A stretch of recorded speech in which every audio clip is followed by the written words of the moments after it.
กำลังชมวิวเนาะ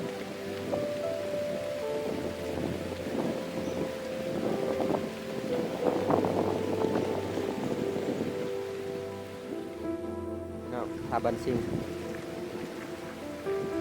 เนี่ยจังในคาบทั้งนั้นนะพี่น้องตอนนี้กำลังรอท่าทีมงานนะมึงบ่มาเถอะ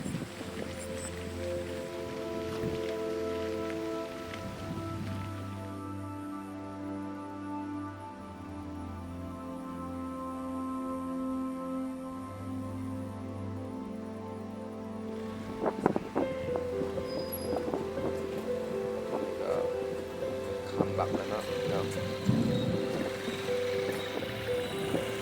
สนใจเนาะรถตัดเนาะวอกมาซิ่งใส่เอาแบบโอ้ชิวพอตั้งเล็กเอาเล็กเอาจะปวด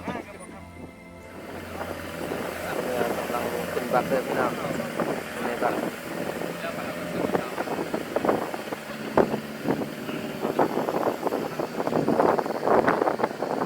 การเสียวันชี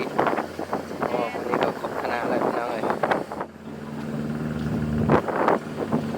งามพี่น้อง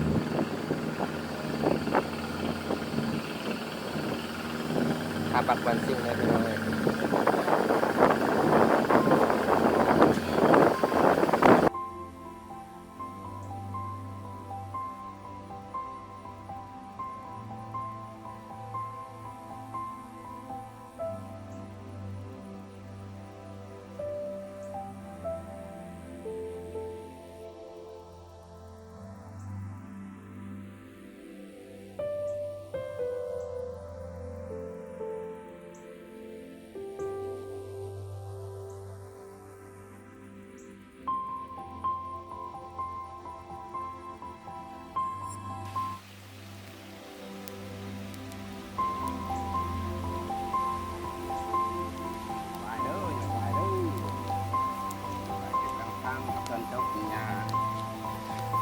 ยอดไวพี่น้อง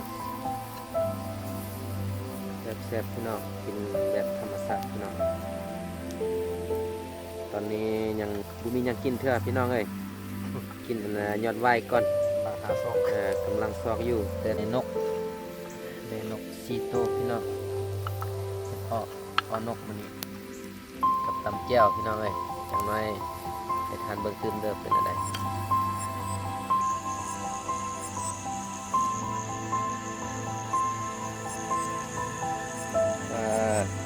ได้นู่นแล้ววันนี้นะกำลังกรบกันเนี่ยนี่